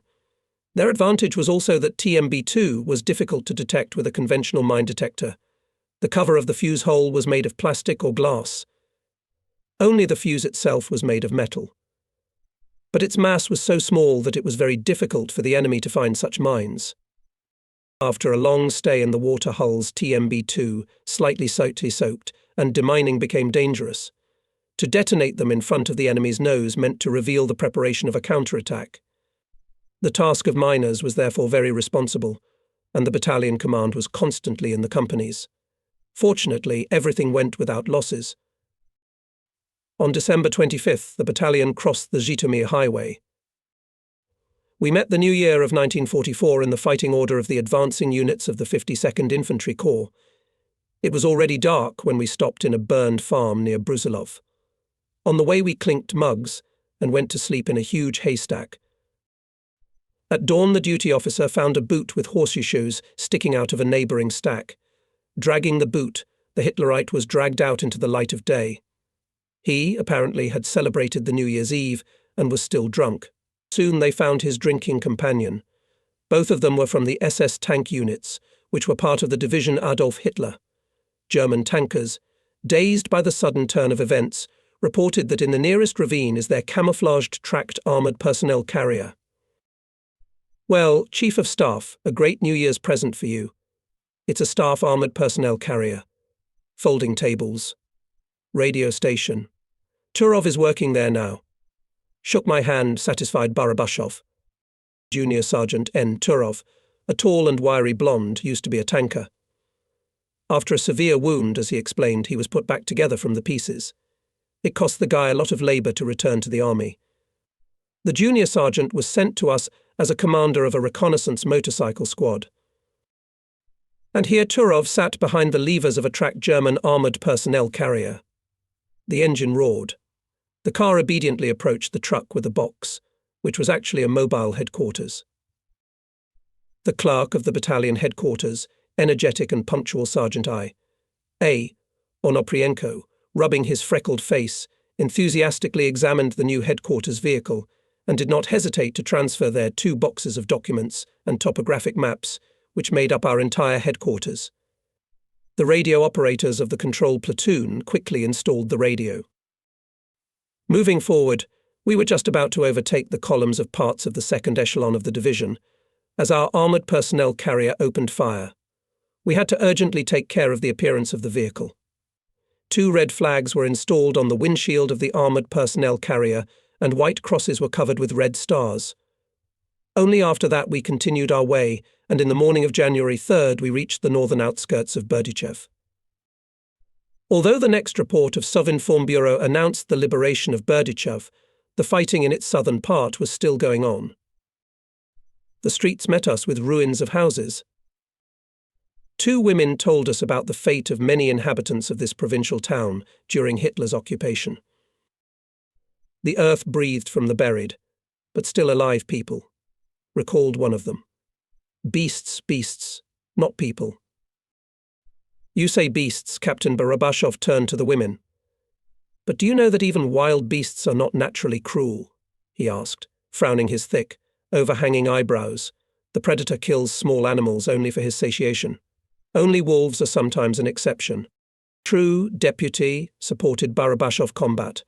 Tigers and panthers really extra life will not ruin. But the fascist tigers and panthers crush people indiscriminately and old, and small, and a soldier. And what can I say? Picked up Barabashov. Beasts and fight among themselves only for the sake of prey, or in the name of continuation of the species. And cruelty in this case, but the end in itself. Not like the fascists. Is cruelty inherent in man? This question, of course, worried me and many of my fellow soldiers. At that time we did not yet know the whole truth about Hitler's industry of extermination, about Auschwitz and many other things. But there was plenty of what we ourselves met with before and after Berdichev. Of course man is also an animal, only a social one. Barabashov continued his thought. Therefore he should not be characterized by cruelty. You're all academics, Sergei, you say, and better answer simply, in a manly way, why Hitlerites, especially SS, so rampant. Why? Boiled combat.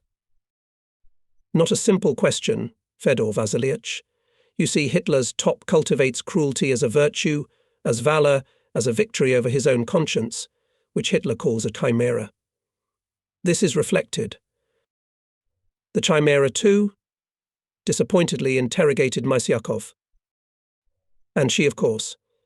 SS fulfilling the sinister will of the Führer feel unpunished, and many even want to serve on it, to make a career. Understand? I see, but not quite. In my opinion, these vile people just enjoy torturing others. That's right. And there is that, Commander. Among them there are a lot of sadists before whom pale the feats of the French Marquis de Sade. Have you heard of such a man? No, I haven't heard. Well, thank God you haven't. Sergei, you remembered God. They don't forget him either. Even orders in the form of crosses. And on the buckles of soldiers' belts its embossed God is with us. That's the paradox. What other paradox? With annoyance asked the commander. You speak painfully scholarly. And yet the main thing is clear to me, they have for cruelty ranks and orders give, heroes make their scum. That's why the atrocity and flourishes. Here you have God is with us, here you have love for your neighbour. It's all smoke. That's it. Well, that's it. Time to go to the companies. After reconnoitring the northern outskirts of Berdyshov, we found 7 minefields. Senior Lieutenant Dubrovsky's company made passages in them for artillery and surrounded the danger zone with wire. Further searches for mines yielded results. Here is a monster found at the leather factory, reported Zhigalov, showing an unusual mine, cone with 3 magnets. It turned out to be a magnetic mine with a shaped charge. Later we had to face in Berdyshov and Kazatin several more mines of this type. Thanks to magnets they stuck to various metal surfaces and were intended to undermine tanks, bridges, pillboxes. The cumulative notch in the charge concentrated the force of the explosion in a small area and increased its penetrating power. In the centre of the city, not far from a small, unsightly and obviously abandoned church, our soldiers found a group of German anti-tank mines. A common thing.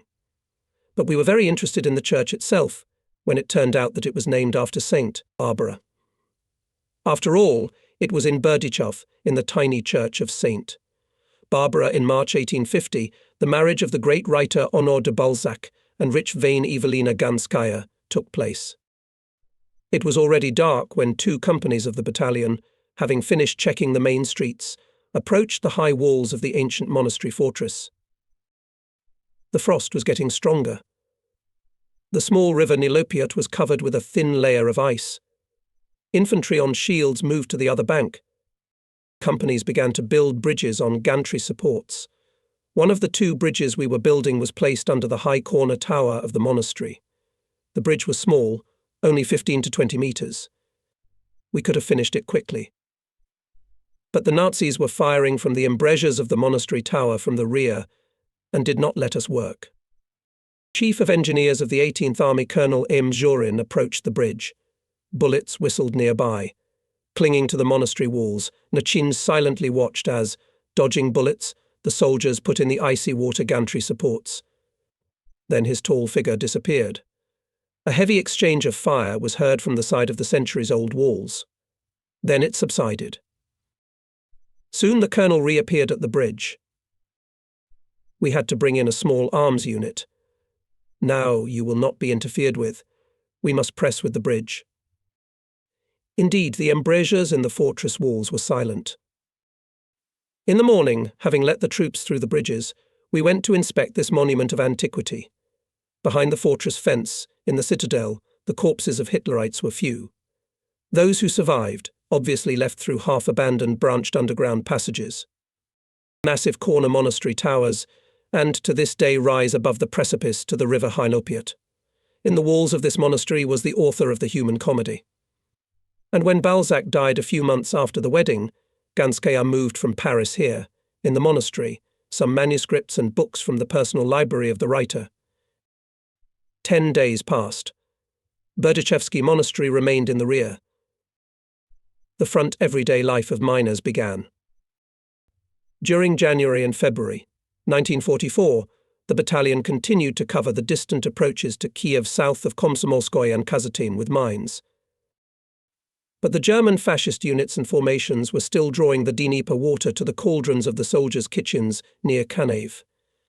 And only since the middle of February, after the encirclement and destruction of a large group of the enemy in the area of Korsun-Shevchenkivsky, Kiev, became completely safe. Before, we knew almost nothing about the Bandera people. This was due to the fact that they operated mainly in the western regions of Ukraine. Only some troop detachments of nationalists were sent to the right bank of the Dnieper. But on February 29, 1944, when the battalion was ordered to be subordinated to the 4th Tank Army and was on the march in the area of Slavuta, we received sad news somewhere between Slavuta and Rivne. The commander of the front, Army General N.F. Vatutin, was seriously wounded by the Banderovites. The first meetings with the Banderites took place after the beginning of the offensive from the frontier north of Yampol. We moved by automobile following the tanks. At first the advance was relatively fast, but soon the pace slowed sharply. But it was not the enemy's resistance and not his mine blast barriers that were to blame. The main reason was the spring thaw. The hot March sun quickly melted the snow. The spring waters ran down to the narrow trench roads, designed to allow only peasants' carts to pass. The clay soil had soaked up the moisture and could no longer absorb it. The machines were slipping. Under the tracks of the 34ths formed dips, and the tanks sat tightly on the bottom. Numerous farms gospodarev were scattered among the patchwork fields, separated by boundaries. Between the fields one could see specks of tiny pine and birch groves. In the larger villages there were always intricate wooden chapels. Someone invisible behind the trees occasionally fired a few bullets at the soldiers of the battalion and immediately disappeared, as if falling through the ground. In one of the villages between Yampol and Friedrichovka, we saw a large monument. Artfully built of stone, it resembled a cliff and looked beautiful in its own way. Nearby, a corpse was hanging on a pole. Around the neck of the hanged man dangled a plaque with a half-washed inscription. It was hard to make out the word, written in Ukrainian Zradnik, who was executed. What he was accused of remained a mystery to us, as the intimidated residents avoided talking. And yet, gradually we figured out some things. Fathers from the organization of Ukrainian nationalists collected taxes in these parts, appointed headmen, mobilized men to the detachments of their People's Revolutionary Army. They judged and killed every honest person who did not want to comply with the ruthless laws of the UNOFSI. Once we decided to spend the night in a small hut on a farm. When the owner, a dried-up old woman, heard our request, she began to bow to us and to the crucifix hanging on the wall. "Jesus, Mary," she cried in despair. "Go away, good people, because my father is coming. They'll burn the house." Peasants, terrorized by bandits, fulfilled any of their orders. They hid weapons and leaders, gave food and valuable things for victory. People knew if you do not fulfill the demands of the Anavites, they will shoot you or set fire to your house. During the period of thawing, when the front organized air supply for the 4th Tank Army's fighting vehicles, which were slipping in the mud, the Banderites, who did not dare to oppose the troops openly, began to hunt for cargoes, which were dropped by parachutes, away from the troop columns. Frontline events were changing rapidly. After heavy fighting with the encircled Hitlerite tank group north of Kamenets-Podolsk, our front battalion was taken out of the subordination of the 4th Tank Army. We again returned to the 18th Army, which was advancing in the Proskorovsky direction, and then reassigned to the right flank of the front. Having delayed on demining the approaches to the southern Bug and restoration of the bridge across the river blown up by Hitlerites, the company columns of the battalion followed the division's fighting orders. The day was sunny. The sky was clear, neither clouds nor enemy planes. Tired soldiers, intoxicated by the odors of spring and the joy of the offensive, were in a great mood. and suddenly on one of the road sections along the forest we were shot at with machine guns. While combing the woods, our miners captured one of the shooters, a skinny red-haired boy of about 18 years old, who looked at us with fear and blinked continuously. When he heard a question, the prisoner flinched and answered one-wordedly, stammering with fear. "What do I know? I'm from the battlefield." It is possible that he was telling the truth. As we saw later, the Ukrainian nationalists were very good at conspiracy. A few days later, south of Lutsk, we met a group of Soviet partisans who were on a short rest before another raid on the enemy's rear. One of the partisan commanders, a man in his 40s with thin features and sad grey eyes, told us, "We had to fight the Banderites more than once. It's a complicated and confusing organization. Most of them are blind executors acting under the threat of terror. A lot of things are unclear for the Onovists themselves. They have never been united. The Aun is corroded by contradictions of different groups: Bandera, Melnikov, Bulbov. Back in early 1943, the Banderites organized punitive expeditions against partisans in Zhytomyr, Rivne and other regions. At the same time, they intensively hunted for underground communists and handed them over to the German military intelligence Abwehr. And in general, in my opinion, they are closely connected with the Hitlerites." The partisan commander was not deceived by his instincts. Later, from the materials of the Nuremberg process, really became known about these ties.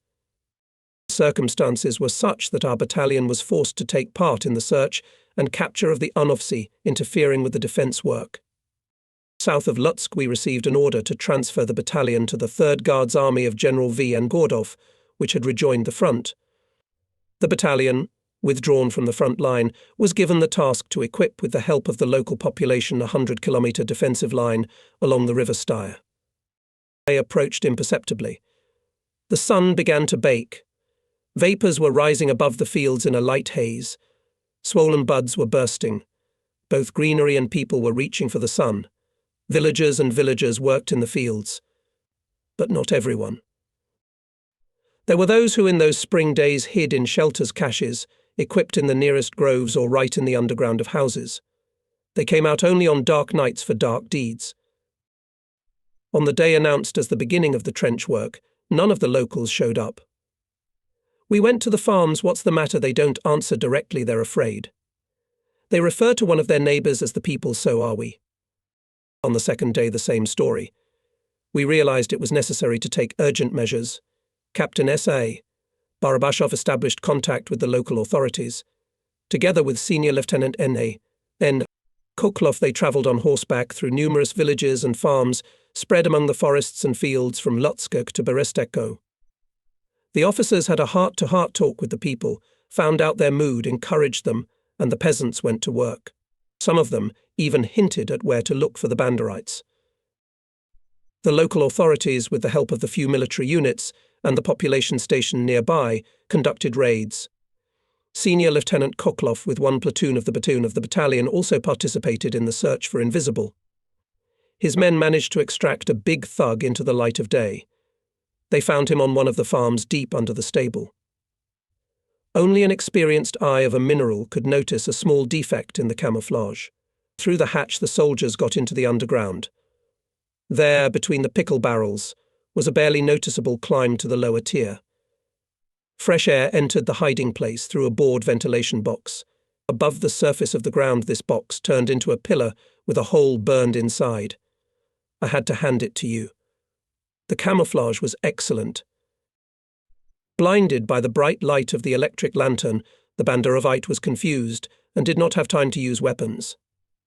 At that time, the units of the Arnovci went to the forests near Brody, but some Banderovites did not go either underground or into the forests. During the day they managed in the field, and even treated the soldiers with homemade food. At night they were looking for a victim, which could be dealt with in a bandit way. They would kill an officer or a soldier with a shot from around the corner, or capture a contact. The bandits were especially persistent in hunting for military uniforms and documents of servicemen, so that it was easier to hide from persecution, as well as to commit robberies and violence, attributing them to the Red Army or partisans. Encounters with the Arnovists continued in the area of Cherny Las, near Zbarash, where battalions of the 42nd Independent Engineer Brigade were later withdrawn for reforming and motorization. The forest near Zbarash was indeed gloomy. The green on the tall trunks of hornbeams and oaks glinted with metal. The age-old trees had closed their crowns and sparingly let the sun's rays through, and this black forest became synonymous with the forests where the Banderites hid. But the forests along the defensive line did not remain black for us for long. When in the area of the battalion's work along the River Star we caught 20 Banderites, the locals gladly reached out to us, became our active helpers. Girls and women began to work together. Then the boys and elderly men with their shovels and bundles with food started to come. Soon along the eastern bank of the River Star ran winding trenches, carefully inscribed in the terrain. The defensive work on the frontier was in full swing. Desperate counterattacks of SS tank units in the area of the town of Brody gave the troops a lot of trouble. These events just coincided with the moment when our 207th Obis came to the front line north of this settlement. The battalion was thrown on the move to mine the defence section of the 524th Infantry Regiment of the 389th Infantry Division in the area of Lubakovka. During the period from April 21st to April 23rd, 1944, we all worked with inhuman tension. Finally, the enemy was exhausted. But we were also exhausted. As soon as the situation was diffused, we fell on the ground under the oak tree. However, I did not have to sleep. I was soon awakened. The commander was called to the headquarters of the compound. Usually when I was to receive a task, Mysyakov took me with him. But this time I had to go alone. Fyodor Vasilievich was wounded, and I temporarily took command of the battalion. It was then, in April, that I first heard in the headquarters about the participation in the battles near Brody of the Ornev S Rifle Division Galicia. Dressed in Hitler's uniform, the soldiers of the division with a trident sewn on their sleeves took up the defence together with the units of the 13th Army Corps of German General A. Golfe, who was later captured near Brody, captured Galicians, who surrendered to us on July 22nd near Zolochiv, told us that the formation of the division was painful and lasted more than a year. Young guys volunteers were persuaded and intimidated for a long time, and many were simply mobilized. The staffing of the division was never finished. In the Brod's cauldron, together with 8 Nazi divisions, the SS Division Galicia ended its short existence. Among the Galicia prisoners, taken by our battalion, there was a very young boy who cried, afraid that he would be shot. At first he was surprised at everything Onov's Batkas Brahali about the Chervona army. Then he calmed down quite quickly and finally concluded it's true what they say. If you want to live a good life, you should be a fascist. So, our battalion was a participant in the defeat of the Aun compound, which was supposed to symbolize the twinning of Ukrainian bourgeois nationalists and German fascists. A month and a half had passed since then. The rainy September began. Quickly changing front events overshadowed the skirmishes with the Banderites. The 207th OMIB was already 200 kilometers away from Zolochev and was engaged in mining on the direction of Hitlerites' counterattack in the area of Sanok. Once, coming to the staff car, which was camouflaged in the bushes of a mountain cleft, I saw the deputy commander on political part, Lieutenant Colonel A.M. Boyarkin. "Well, Captain, I was beginning to worry," interrupted my report Lieutenant Colonel. "No commander-in-chief. The battalion was left without a head. A month ago I would have suspected the Banderovites, if it was not their handiwork. I went to the companies with the commander. Things are hot, and I think the Banderites are long gone." Not quite so. Only now we can say we're finished. And Anatoly Mikhailovich Boyarkin told that in August 1944, after our troops went west, the Onovtsi again raised their head. They began to brazenly attack officers and soldiers, Soviet and party workers, and in some areas tried to disrupt conscription into the Red Army, grain procurement, organized raids on the rear army units. Bandits managed to blow up several railroad bridges and echelons with military cargoes. At that time, the Military Council of the First Ukrainian Front made a decision to liquidate the nationalist gangs. Only many years later I could read that, as a result of this operation, conducted from August 22nd to September 7th, 1944, 36 armed gangs, numbering about 4,500 people, were destroyed. After the defeat of the gangs, the leaders of the AUN fled abroad. Stepan Bandera tried to send his agents to the Soviet Union and direct them from West Germany. In 1959, he was killed on a street in Munich. And his closest associate Stetsko Amovich is still swarming in 1964. In Sweden, he demonstratively laid a wreath on the tomb of Charles XII, an ally of Hetman Ivan Mazepa, in 1967. In Canada, he led a hostile demonstration in front of the Soviet embassy. The bandits' fate. The fate of the Banderovщина was decided once and for all back in 1944. The sun broke through the Black Forests,